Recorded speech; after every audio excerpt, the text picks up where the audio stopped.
San Agustín, Comentarios a San Juan, Tratado 2. Es bueno, hermanos, que en lo posible examinemos atentamente el texto de las Divinas Escrituras, máxime del Santo Evangelio, sin omitir pasaje alguno. Yo, según mi capacidad, trataré de alimentarme de esta fuente, y luego os serviré a vosotros el mismo alimento.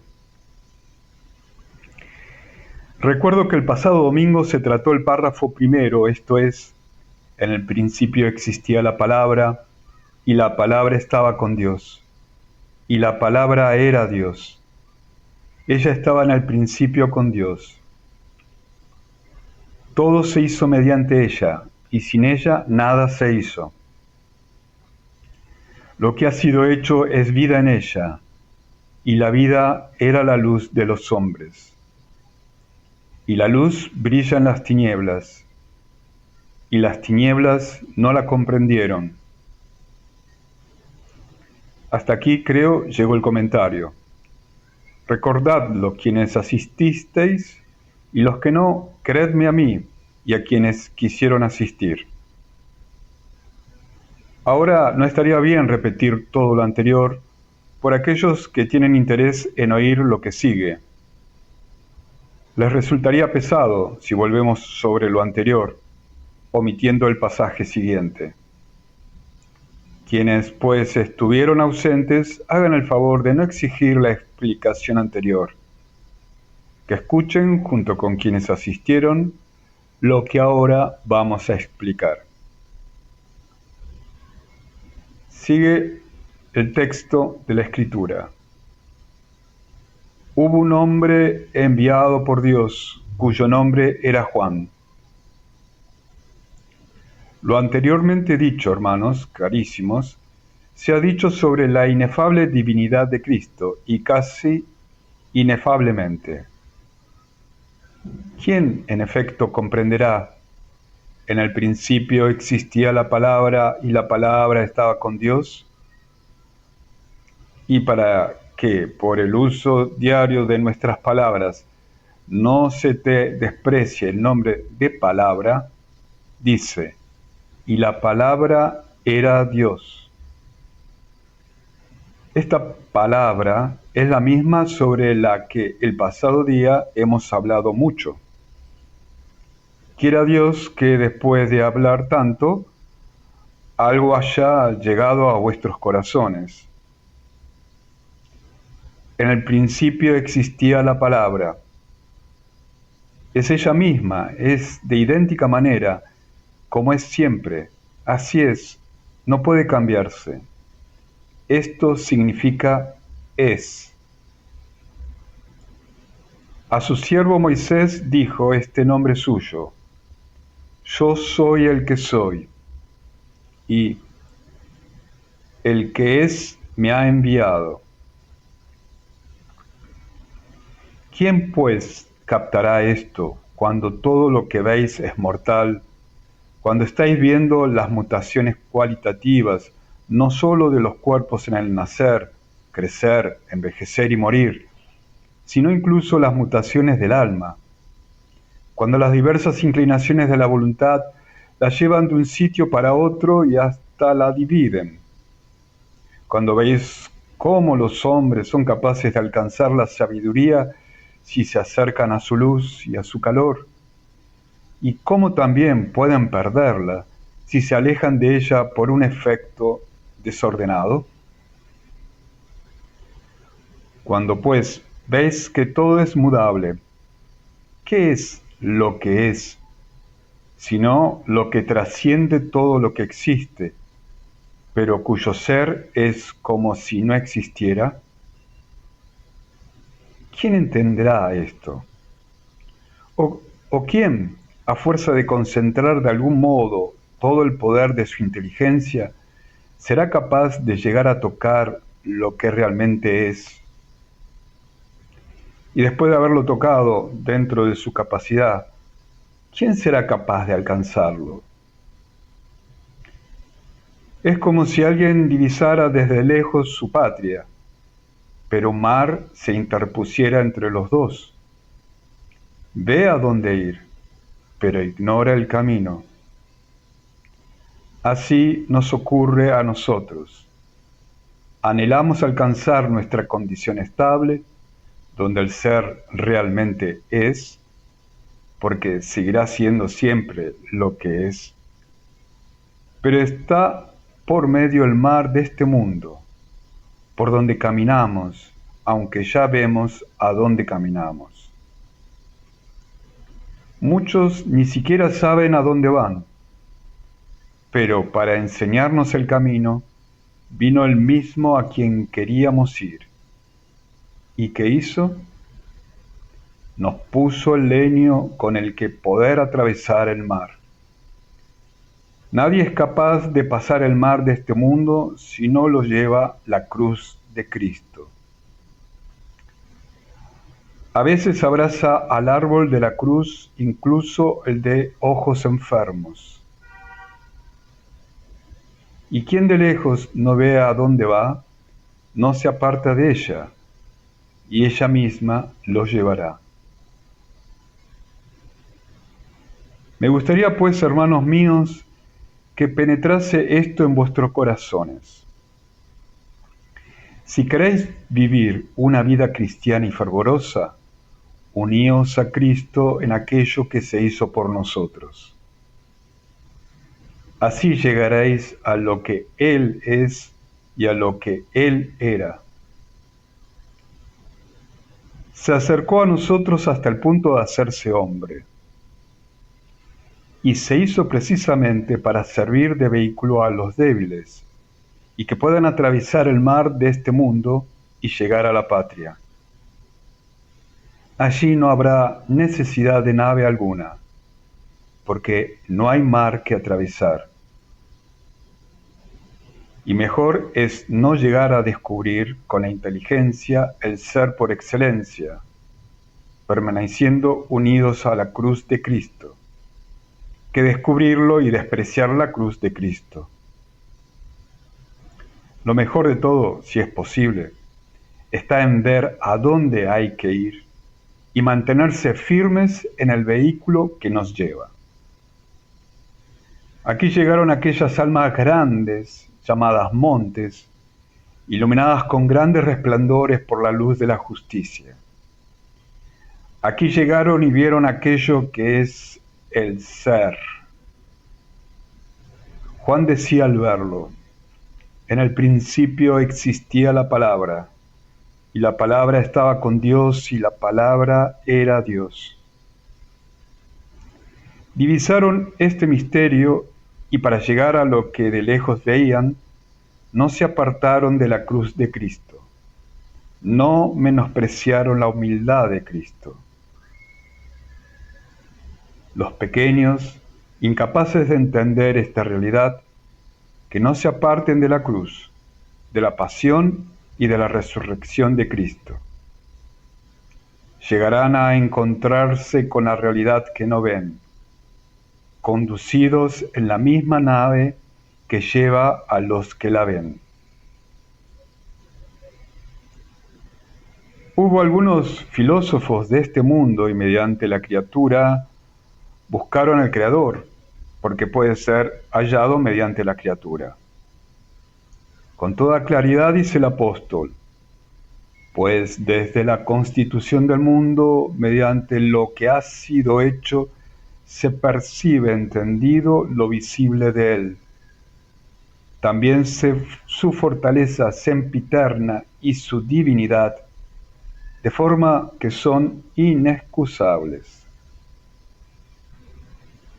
Y sigue: porque aunque habían conocido a Dios, no dijo por no haberlo conocido, sino porque aunque habían conocido a Dios, no le glorificaron ni dieron gracias como a Dios, sino que se desvanecieron en sus proyectos y su insensato corazón se oscureció. ¿Por qué se oscureció? Sigue y dice con toda claridad: pues aunque decían que ellos eran sabios, fueron hechos estultos. Vieron a dónde había que llegar, pero ingratos hacían quien les dio lo que vieron, quisieron atribuirle lo que vieron, y hechos soberbios, perdieron lo que veían, y consiguientemente se volvieron a los ídolos e imágenes y a los cultos de los demonios, a adorar a la criatura y despreciar al Creador.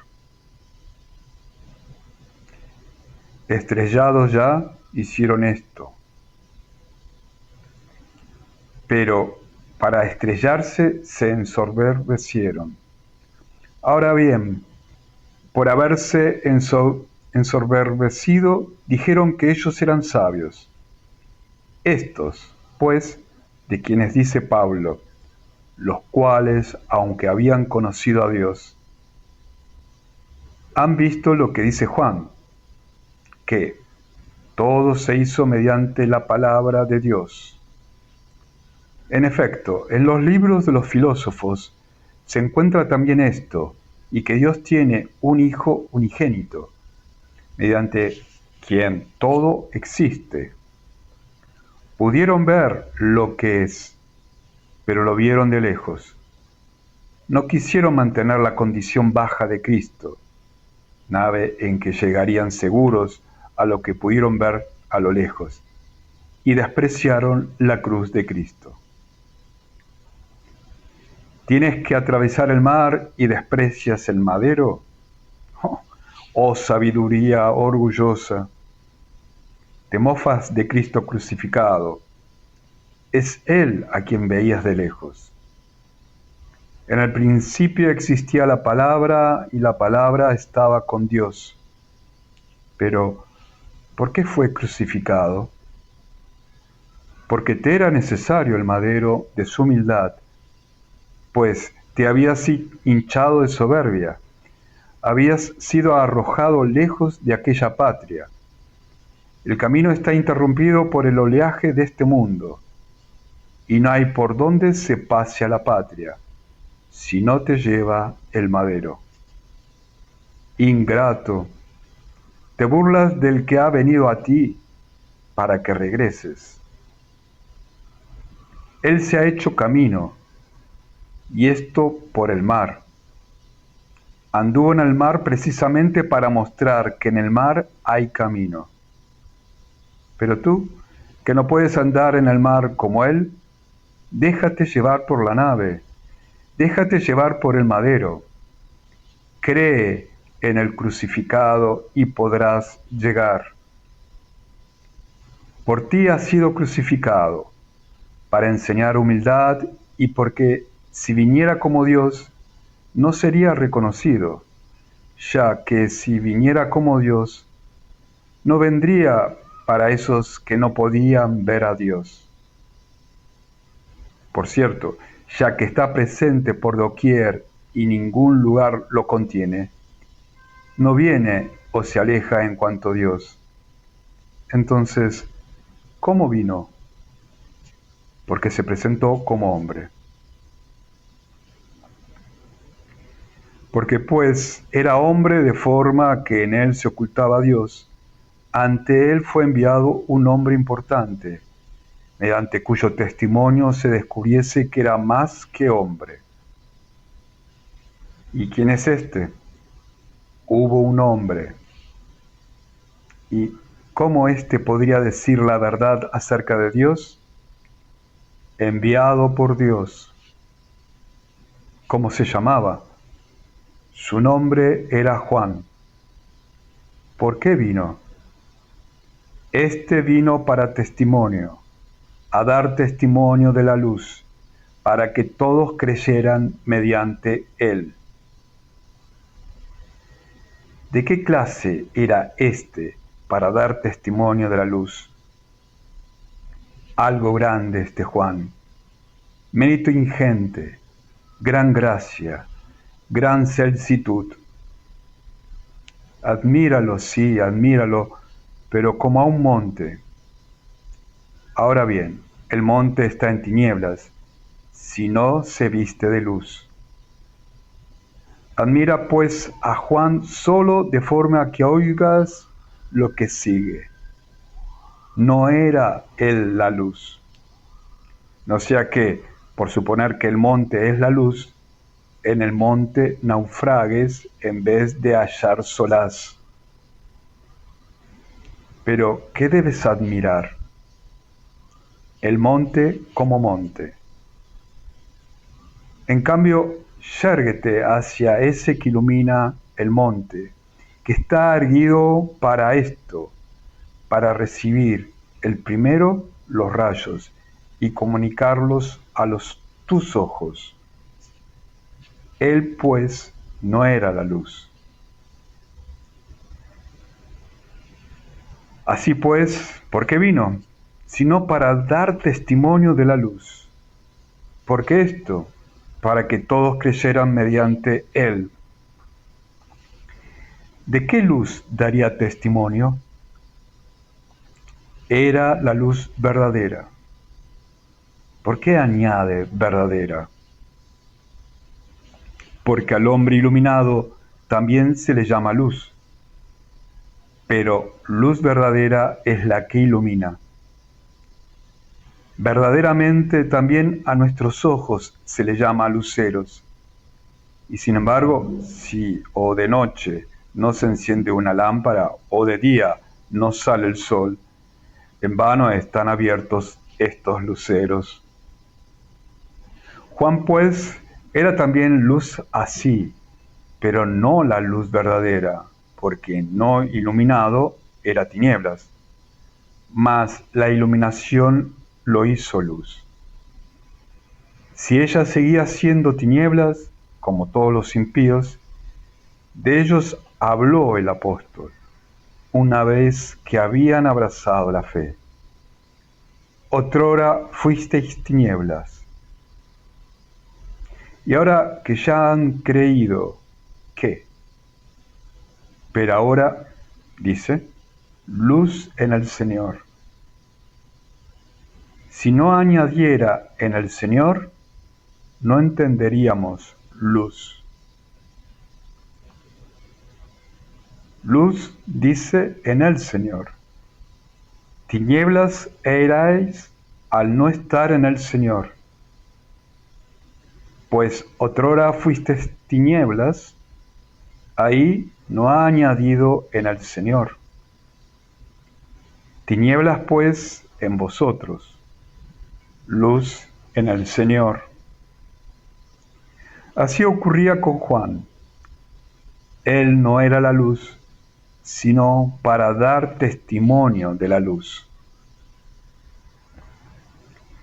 Pero ¿dónde está esa luz? Era la luz verdadera que ilumina a todo hombre que viene a este mundo. Si a todo hombre, también a Juan mismo. Él, pues, iluminaba a ese por quien quería darse a conocer. Entienda vuestra caridad, pues venía a mentes débiles, a corazones maltrechos, a inteligencias legañosas. A esta cosa había venido. ¿Y cómo podría el alma ver lo que es perfectamente? Como sucede tantas veces, conocemos la salida del sol en un cuerpo bañado por sus rayos, ya que a él no lo podemos mirar. También quienes tienen maltrechos los ojos son idóneos para ver un muro iluminado y hecho patente por el sol o un monte o un árbol, o son idóneos para ver algo por el estilo. En objetos iluminados se les puede mostrar la salida de aquel astro que no está apto todavía para ver. Esto sucede con todos aquellos hombres a quienes Cristo vino.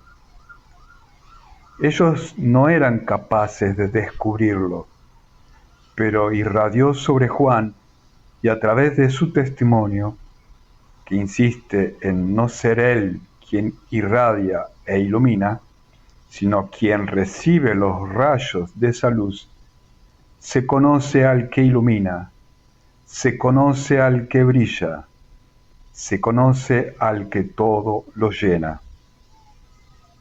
¿Quién es? El que ilumina, dice, a todo hombre que viene a este mundo. Si el hombre no se hubiera alejado de ahí, no tendría que ser iluminado, pero ha de ser iluminado aquí precisamente porque se apartó de ahí, donde el hombre podía estar siempre iluminado.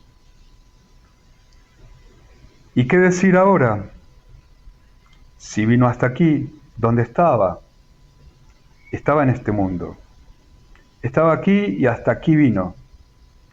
Aquí estaba por la divinidad. Hasta aquí vino mediante la carne, porque aunque estaba aquí por la divinidad, no podían verle los insensatos, ciegos e inicuos. Estos inicuos son las tinieblas de las que está dicho. La luz brilla en las tinieblas y las tinieblas no la comprendieron. He aquí que ahora está aquí, aquí estaba, siempre está aquí y nunca se va, de ningún sitio se va. Es preciso que tengas con qué ver lo que nunca se te ve. Es preciso que no te vayas de ese que de ninguna parte se va. Es preciso que no lo abandones y no serás abandonado. No caigas y nunca llegará para ti la caída de este sol. Tu caída será su ocaso. En cambio, si tú te mantienes, Él está contigo, pero no te mantuviste. Recuerda entonces de dónde te caíste, de dónde te arrojó el que cayó primero que tú, porque no te precipitó por la fuerza o violentamente, sino por tu propia voluntad. Si no hubieras consentido en el mal, te habrías mantenido en pie y no habrías perdido tu luz. Pero ahora que ya has caído y tienes llagas en el corazón, que es el que tiene ojos para ver esta luz, ha venido a ti de tal forma que puedas verle, y se presentó como un hombre que busca el testimonio de otro hombre. Al hombre pide Dios el testimonio y Dios tiene por testimonio a un hombre. Tiene Dios por testigo a un hombre, pero por el hombre. Tan débiles somos. Mediante la lámpara buscamos el día, porque a Juan mismo se le ha llamado lámpara, pues dice el Señor, Él era la lámpara que ardía y lucía, y vosotros quisisteis gozar un momento de su luz. Yo, en cambio, tengo un testimonio mayor que Juan.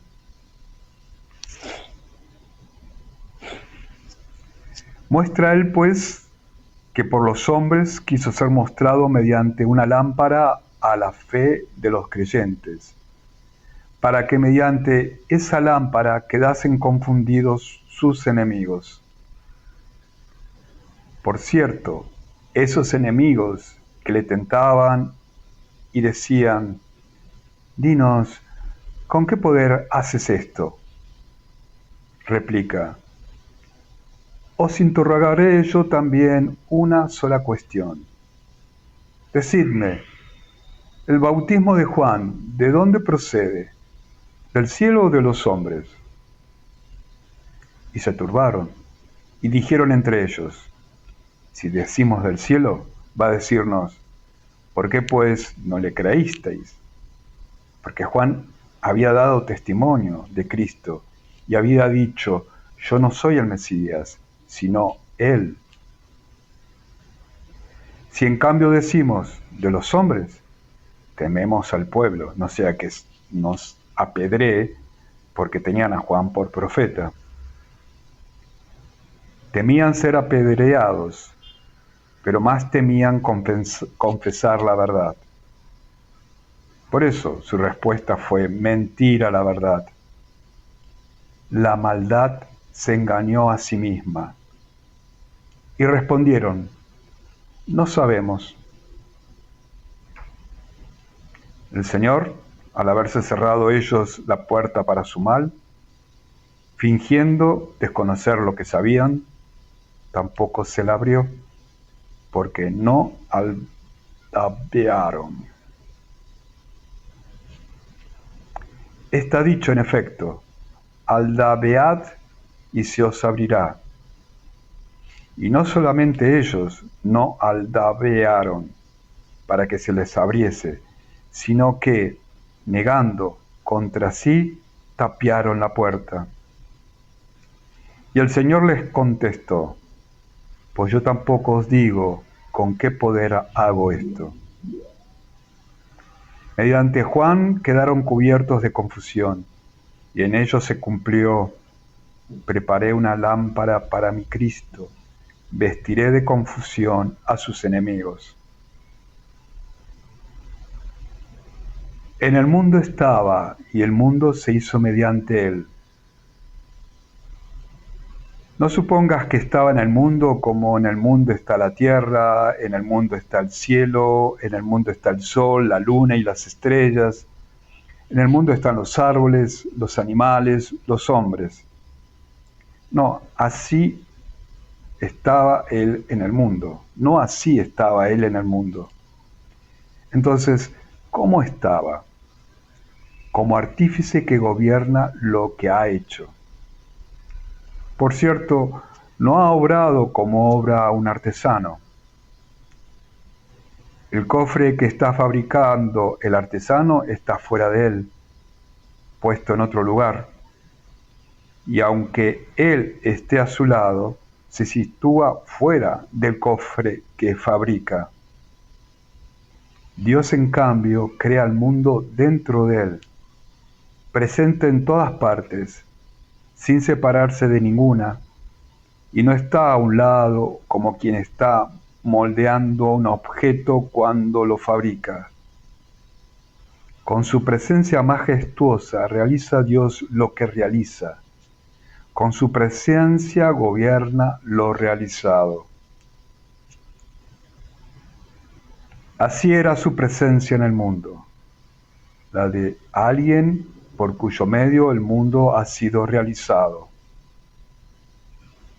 Mediante él, en efecto, se hizo el mundo, mas el mundo no le conoció. ¿Qué significa el mundo se hizo mediante él?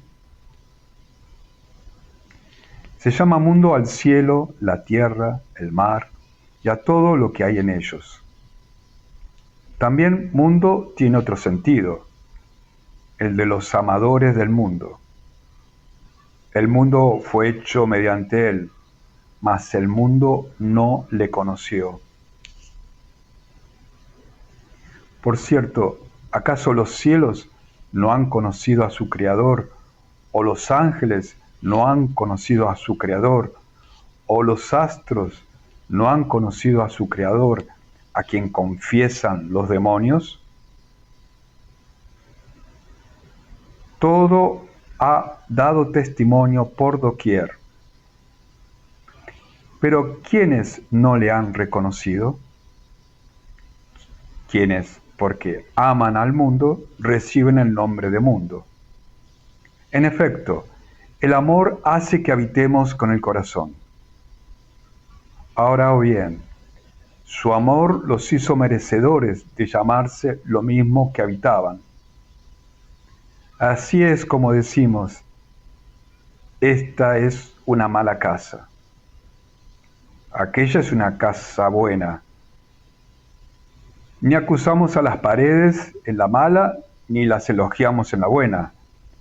Es por sus habitantes, por lo que llamamos buena o mala una casa. Y así sucede también con el mundo. son los que por su amor pueblan el mundo.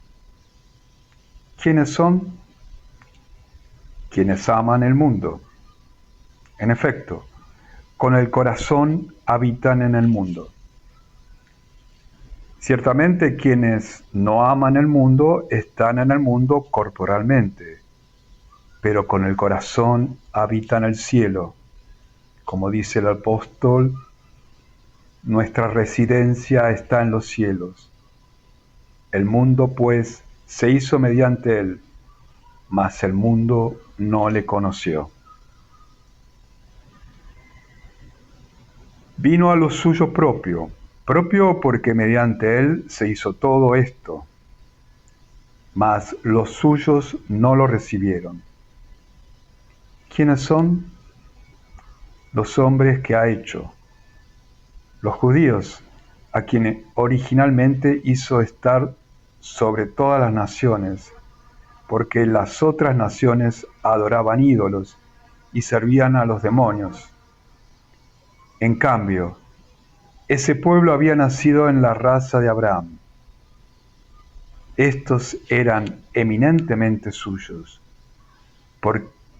también por ser incluso parientes por la carne que se dignó tomar. Vino a lo suyo propio, mas los suyos no lo recibieron. ¿No lo recibieron en absoluto? ¿Ninguno lo recibió? ¿Ninguno pues fue hecho salvo?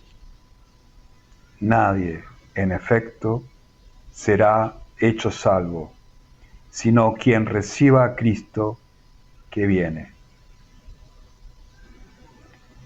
Pero ha añadido, en cambio, a cuantos lo recibieron, ¿qué les ha otorgado? Gran benevolencia, gran misericordia. Único nació y no quiso permanecer solo. Muchos hombres, al no haber tenido hijos, una vez que se les pasa la edad, los adoptan y por decisión hacen lo que por naturaleza no pudieron. Esto hacen los hombres. En cambio, si alguien tiene un hijo único, en él concentra todas sus alegrías, porque él solo poseerá todo y no tendrá a alguien que con él divida la herencia, dejándolo más empobrecido. Pero no es así como Dios obra. A su Hijo único en persona, al que había engendrado y mediante el que había creado todo, lo ha enviado a este mundo para que él no estuviese solo, sino que tuviera hermanos adoptados. En efecto, nosotros somos no nacidos de Dios como el unigénito, sino adoptados mediante éste. Él, en efecto, unigénito, ha venido a aniquilar los pecados, esos pecados que nos enredaban, de forma que a causa de su impedimento no nos adoptase. A los que él deseaba hacer hermanos suyos, él mismo los soltó e hizo coherederos. En efecto, el apóstol dice así: ahora bien, si hijo, también heredero, mediante Dios. Y también herederos, sí, de Dios. Por otra parte, coherederos de Cristo, porque su herencia no deviene estrecha, incluso si muchos la poseyesen. No ha temido tener coherederos. Ciertamente, poseedor él, ellos mismos son hechos heredad de él, y él es hecho a su vez heredad de ellos. Oye, cómo ellos son hechos herencia de él. El Señor me ha dicho: tú eres mi hijo, yo te he engendrado hoy. Pídeme y te daré en herencia tuya las naciones. Él, ¿cómo es hecho heredad de ellos? Dice en un salmo: el Señor lote de mi heredad y de mi copa. Poseámosle nosotros y poséanos Él. Poséanos como Señor, poseámosle como salvación, poseámosle como luz. ¿Qué pues ha dado a quienes lo recibieron? Les dio la potestad de ser hechos hijos de Dios a esos que creen en su nombre. Así podrán abrazarse al madero y atravesar el mar. ¿Y cómo nacen estos? Estos nacen porque son hechos hijos de Dios y hermanos de Cristo. Nacen realmente porque si no nacen, ¿cómo pueden ser hijos? Ahora bien, los hijos de hombres nacen de la carne y de la sangre, por voluntad de un varón y de la unión conyugal. Aquellos, en cambio, ¿cómo le nacen? Los cuales no de las sangres, de la del varón y la de la mujer, digamos, sanguines. No es latino, pero ¿por qué en griego está en plural?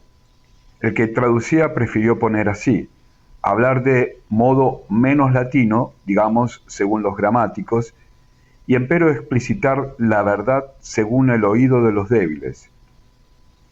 En efecto, si dijera sangre en singular, no explicaría lo que quería, pues que los hombres nacen de las sangres del varón y de la mujer.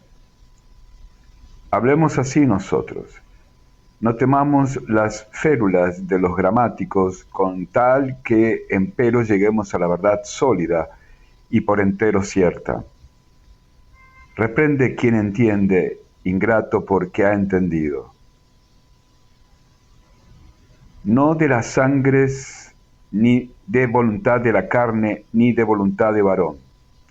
En vez de mujer ha puesto carne, porque cuando fue hecha de una costilla, Adán dijo, esto es ahora hueso de mis huesos y carne de mi carne.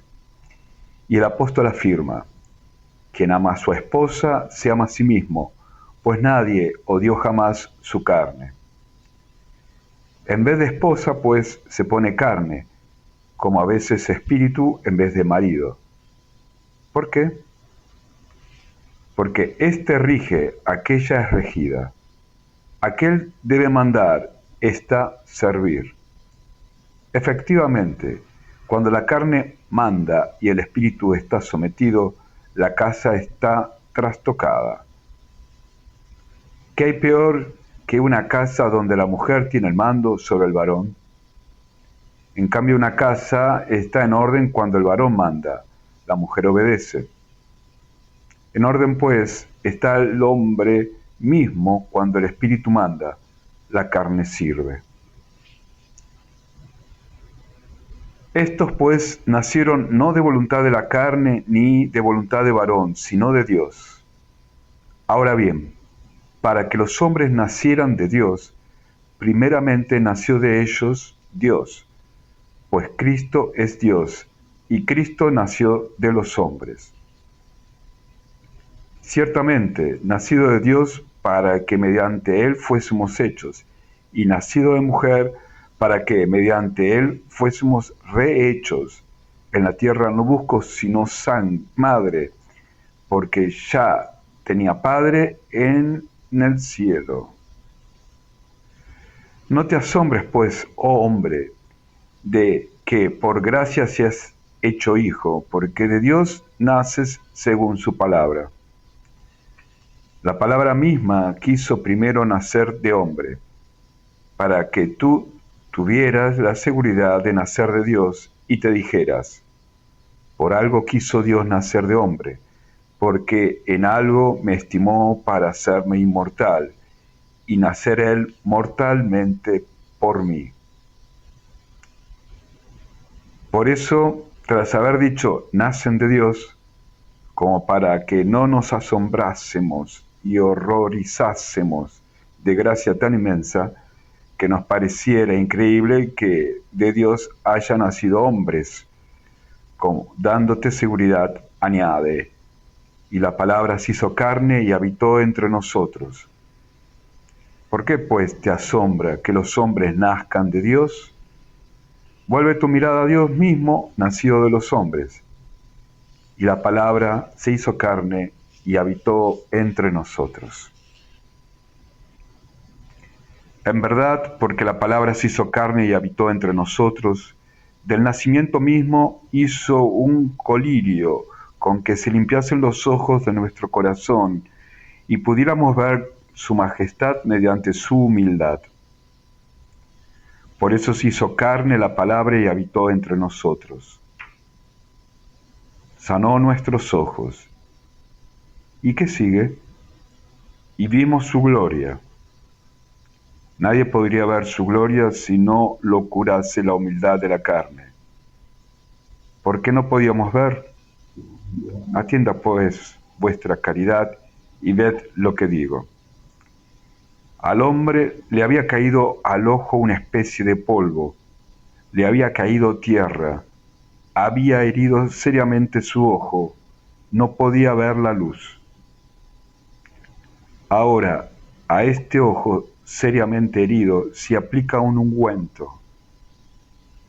Tierra lo había herido seriamente, y para que sea sanado, se envía allí tierra, pues todos los colirios y medicamentos no son nada sino de la tierra.